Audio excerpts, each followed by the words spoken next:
Welcome to the Insomnia Project. Sit back, relax, and listen as we have a conversation about the mundane. One thing we can promise is that our conversation will be hopefully less than fascinating so that you, our listener, can find your way to sleep. Thank you for joining us. We hope you will listen and sleep. I'm your host, Marco Timpano. Follow us on Twitter at Listen and Sleep. Give us a 5-star review on whatever application or app that you listen to our podcast on. And joining me today is a friend of mine, Calvin Storoschuk. Yeah, you get it. Did I get it right? Well, no? I mean, I always say that I don't even say it right. So Okay. I can't criticize, but you said it wrong. Oh, how do you say it then? I think the Ukrainian pronunciation is like Storoschuk or something. Storoschuk. Yeah, it's like... Okay. And how do you say it then? How do you say your last? Storoschuk. Storoschuk? Yeah. Like a store, Storoschuk. Yeah? Yeah. Oh, just... No, it's a dumb... it's a bad name. It's so not a bad name. Do you know what it means? No, I wish I had a clever improv. But, yeah, no, I have no idea. Do you know what Calvin means? No, why do you? No, because I know what Marco means. Yeah. Warrior, supposedly, is what it means, yeah. And I know what my last name means, but my last name's easy. Yeah. Drum. Oh. Yeah. Your last name is Drum. Yeah, so timpano is a drum, or like, people talk about the timpani in your eardrum. Okay. Yeah. But does that mean that your family used to make drums? That's a great question, actually. So I did look it up, and what it said was that my lineage, we either played the drums into war, you know how there would always be a drummer? Yeah. Or we fixed or built the drums that would be used I don't at think wartime. I've ever seen an Italian playing the drums. Or like a traditional, I can't think of a traditional Italian drum. I don't know. But yeah, that's the origin of my name. Huh. Well, this was Roman times. This was like really ancient times when I looked it up. It was like, yeah. And if my last name was Timpani with an I versus O, it would mean I came from a long line of drummers, war drummers, or drum fixers. But not in this case. And I don't play the drums, and no one in my family has ever played the drums. Oh no, your great grandfather would be horrified. Yeah. Like, what happened? Yeah. What happened? So, Calvin, you are a stand-up comic. Yeah. I want to ask you about writing comedy. Okay. Because I have a lot of performers that come on the Insomnia Project, and we talk about different theaters we've performed at, or different plays or musicals that we enjoy. But we never get into the nitty-gritty about comedy writing. Okay. And oftentimes when I see you, I'll ask you, what are you doing today? What did you do today? And you're like, I wrote some comedy. So what is your approach? My approach is to figure out an approach. I'm very meta, I guess, in the comedy thing, because I want to figure out like a sustainable way of coming up with unique material. So I don't try and just come up with a joke. Okay. I'm always trying to work on like a system that works, and it doesn't. There's not a lot of immediate benefits of that. It seems like a very slow process because it's a struggle. But so how are your premises formed? Like your ideas? Yeah, I try different things. Like I might try like starting with like a feeling and try and flesh that out. Or I might try like making a point, something that I think is like true. Or I might just think about a subject and be like, this is an interesting subject, just go on that. And then you delve into it, like a subject like, let's say, stop signs or something, traffic signs. Sure. And you're like, okay, I'm going to really delve into it, or do you take it more on a broader approach? Again, I don't know. Okay. Like, I might try, like even with that, I might try different things. Like I have a subject, and then I might try like focusing on like who I am and how I think of that thing, or I might just think about that thing in general I see. as it affects humanity. You know, Right, like right. So you take both a micro and a macro approach to. I'm to just the writing. trying everything, Right. and I'm trying to see what works. And I've had very bad consistency, so that's Okay. why I keep trying different things Sure. again. And I'll go back to things that because pretty much everything I've tried has worked.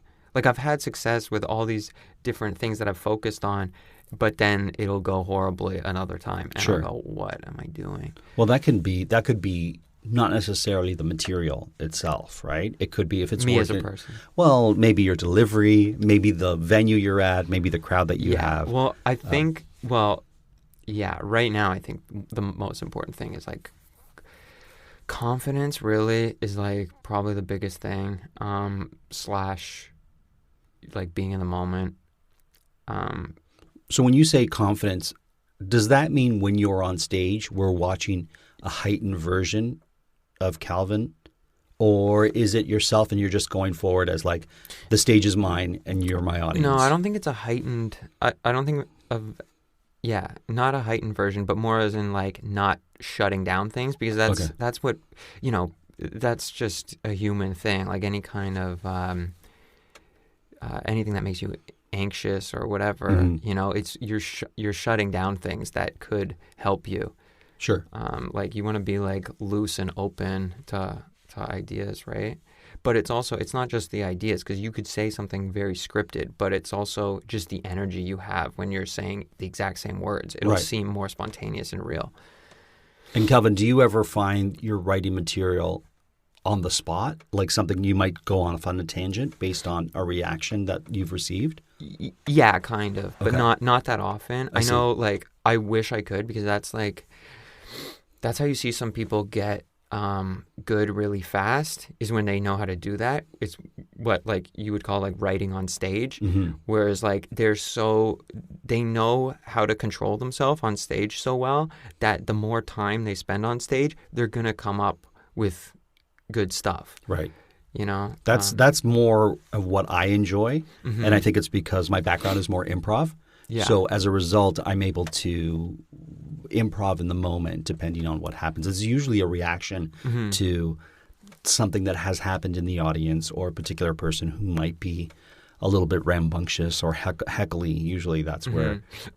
But I meant like in terms of like creating material from it. Oh, I see. Like I think that energy of being on stage is so much more, it's like more condensed than what you would get from writing in a coffee shop or something, like, because it's so easy to waste time and stuff. But when you're on stage, it's like everything's, you have so much more energy that if you know how to use it, then you'll get a lot of good stuff from a very short period of time. That's really cool. That's very profound. What about your punchlines? So how do you get to your punchlines or to the sort of crux of your comedic writing for stage? So that I think is like, that's the part I think is just natural. Like people are funny or not kind of thing. And I mean, there's obviously like you kind of learn how to be funny as a kid, right? Like you're not just born funny or not, I don't think. But Okay, so you believe you became funny. You learned how to be funny. I think any funny person, like there was a process, and I think it's like I've thought about this before. I think there's a lot of theft in comedy. Okay. Like, but it's legit. Like it's kind of like inventions, where you see how other people have invented things, and you invent your own thing. But you had to take so many ideas from other people, and that's why I think humor is like, where it's like you run into funny people in your life, and you take little things from them. You learn things about humor from people. And I think the best comedy is when you take things from people that don't even know they're funny, because that's... So when you're saying you take things from people who don't know they're funny, you could be working in an office job, and somebody might have a odd little quirk or tick, and then you'll take from that? Yeah, the way they reacted to something, and they, it's usually a mistake. Like they got something wrong and they don't even know they did it, but now like that's funny, and you can implement it into other, situations. Okay, so can I ask you something? I watched some of your comedy recently, Yeah. and there's a moment you were doing a whole bit on evolution, Okay. but you had said, not you didn't say evolution, you said something else. Almost like a mistake, but it was a very funny thing. Was that? Oh, yeah. Do you know what I mean? Like you said, not evolution. What was the other word you used? Yeah, I just said the wrong Yeah. word because I was going to say it later on in the set. Okay. Yeah, so I just messed up. So you messed up because I thought, that either it was a happy accident that proved to be very funny, Yeah. or you planned that perfectly and you executed that sort of. Because some stand-ups will do that. They'll intentionally make an error that then leads into a funny moment that then leads into what they were going to do. Yeah. And I thought perhaps you were doing that too. So I wanted to ask you about that particular moment because I thought it was pretty brilliant either way. That's funny. Mm-hmm. Yeah, I've been accused of like preparing some accidents before where I was like I did something so stupid and they're like, "You meant to do that." I'm like, "No, I didn't." Cuz it almost looks fake sometimes. Right? And does that then become part of your act? No. No? No, I mean, again, it's hard to like. You want that like presence and that energy of like, being there. That's what where the funny stuff comes from. So it's hard to like. For me, I wouldn't want to recreate something like that. It's too hard, and it makes you think about something that like. I don't want to be in that headspace. I want to be thinking about like what I'm talking about or whatever.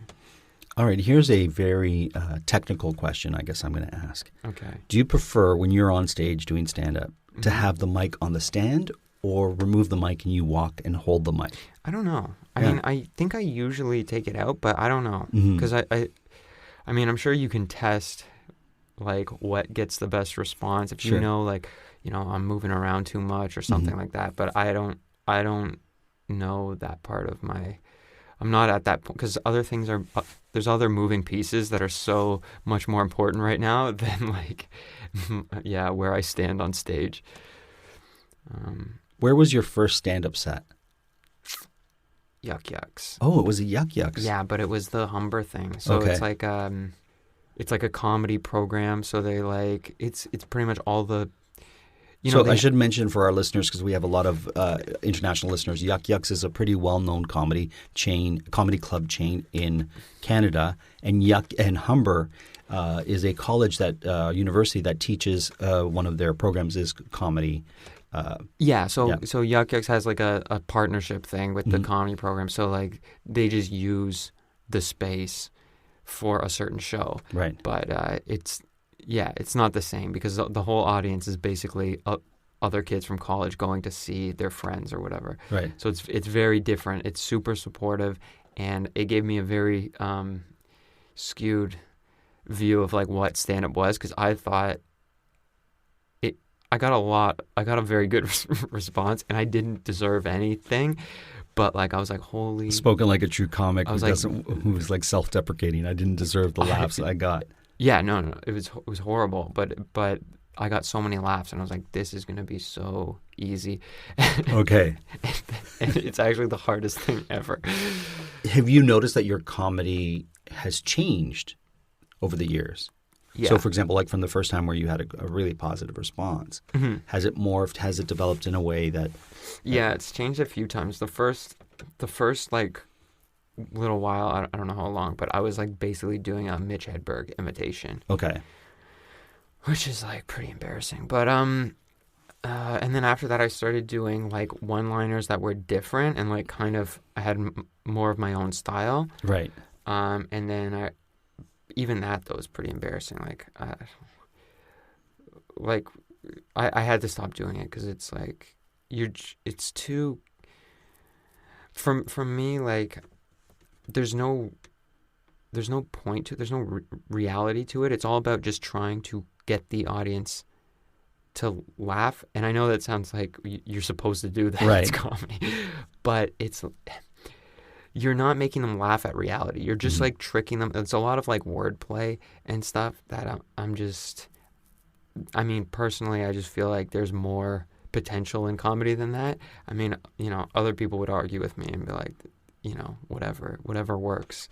But I just think about the comedy that I like, and it's always deeper and more like, there's a message to it a bit that makes you laugh at like life.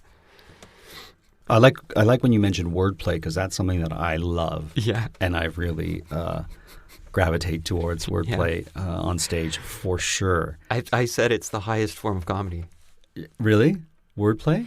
No, I just said that I don't think it's that great, but but it's funny that you say now. No, but you said that wordplay for you is a key component. No? No, I said it was of like one-liners. Of one-liners. And that's why I'm not like into one-liners. Okay. Sorry, then I misunderstood what you were saying.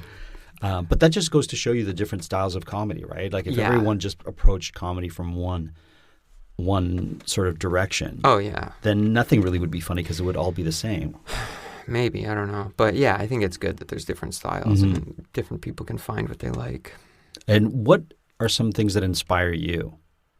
People, or is there something that you use as a tool where you're like, you know what, I watched this program because I find I get a lot of information or comedy bits from it?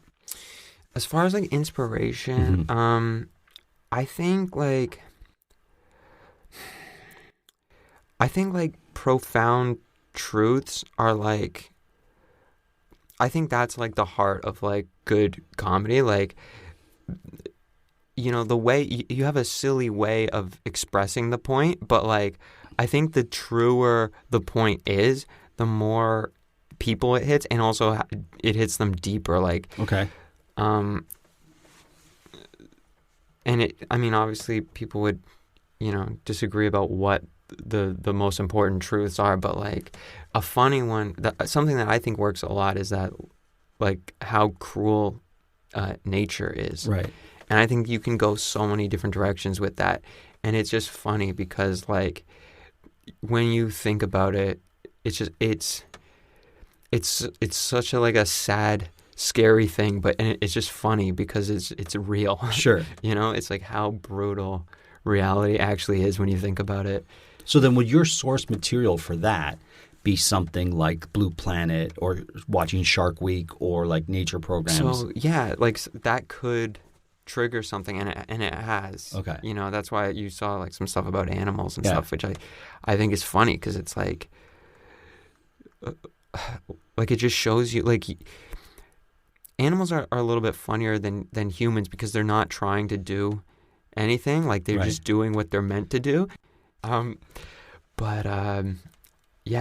animals do something messed up, like you can't debate it. It's just like that's what we live in. This is where we live. So yeah, I think that's funny. One of the source materials that I would often use when I was doing more stand-up type comedy was I would watch The View. I know it sounds funny, but what I would do is I would know what was going on in the mindset of the general public in the U.S. and in North America. So in other words, because I would delve into a lot of politics or into current affairs. And so whatever they were talking about were things that I found were in the consciousness of your audience. Mm-hmm. So I could take something that they were talking about and know that maybe 70 to 80% of the audience was familiar with that versus going into something more obscure that I would then have to explain because the audience wasn't on board. So I would use that program as a barometer for political or current affairs that I wanted to talk about. Sometimes I would use CNN too. Like those would be my source materials. But I always found that The View was one of the best things for me to use. And it would be funny because, my friends would be like, why are you watching this? And I'm like, this is research for me. That's true, because that's a little bit different than what we were talking about with like the animals and stuff. Because I think what you're doing is the value is like it's giving you that that energy of like connecting with other people, which is a huge part of comedy. It's about like building this bridge between like your mind and their minds. Sure. So it's very you have to be aware of like other people, and that's one of the challenges of writing too, because you get too in your head, and then you come up with stuff that's never gonna you will never have enough time to explain all the stuff necessary. Sure. So it's good to start from an outside perspective, like you were saying. And I definitely find that works too, and that's why I prefer to write. Instead of writing at home, I'd rather write at like a coffee shop if you have people around you, and like other people write sometimes at comedy clubs because they're like, this is like the best energy, to help you stay away from the stuff that's just going to muddle everything up, So you do a tight 5 at your local Starbucks? No. No, I'm kidding. Let me ask you this. So what do you do to get out of those blocks if you have blocks while you're writing? See that I don't know. Okay. So you just write, but I'm working on that. You're very skilled at actually doing the writing. Like you're very what's the word I'm looking for? But you make it a part of your practice. Like every time I talk to you, you're like, I'm writing, which I think is regimented or disciplined. Yeah. Yes. That I've accepted that it takes a lot of time, and I'm fine like spending at least an hour a day writing, which that's not actually that much time, but a lot of people would never do that. But yeah, sometimes I'll write for several hours a day and usually come up with nothing. But right.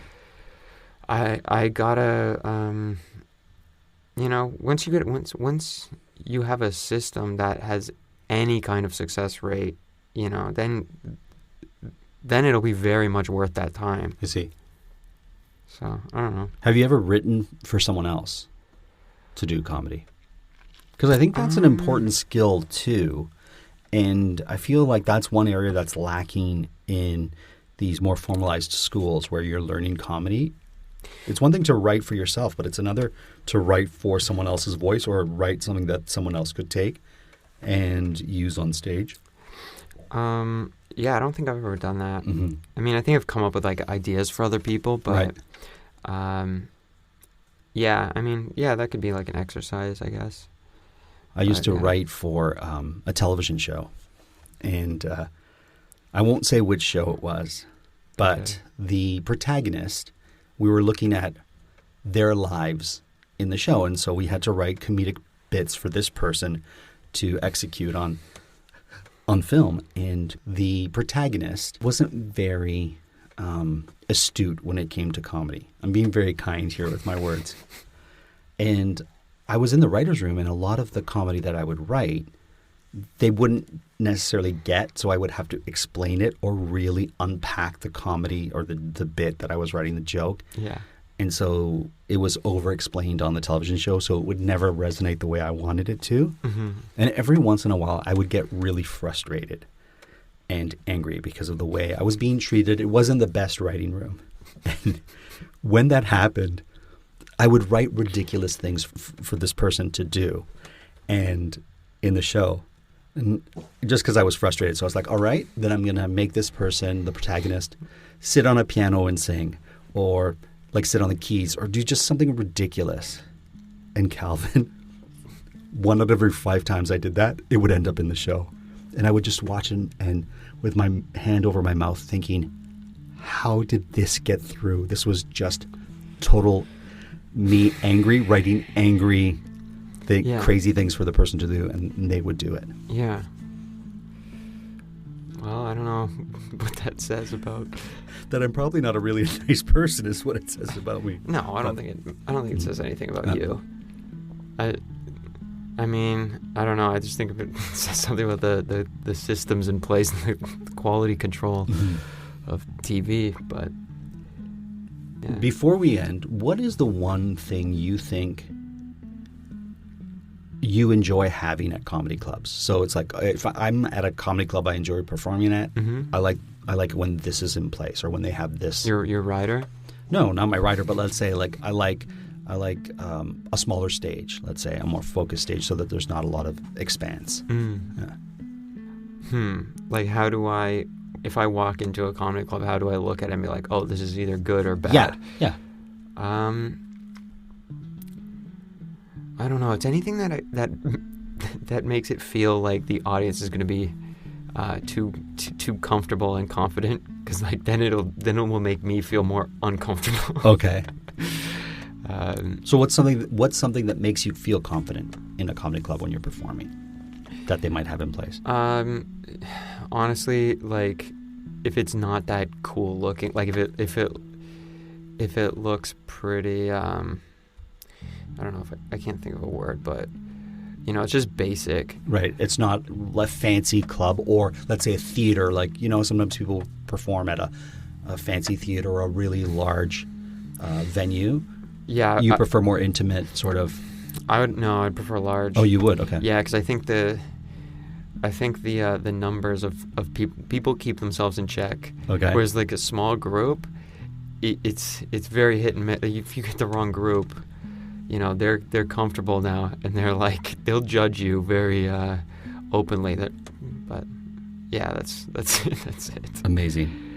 Well, Calvin, listen, thank you so much. We did a deep dive into comedy writing and stand-up writing on the Insomnia Project. I hope our listeners enjoyed it. I certainly enjoyed having you in the studio.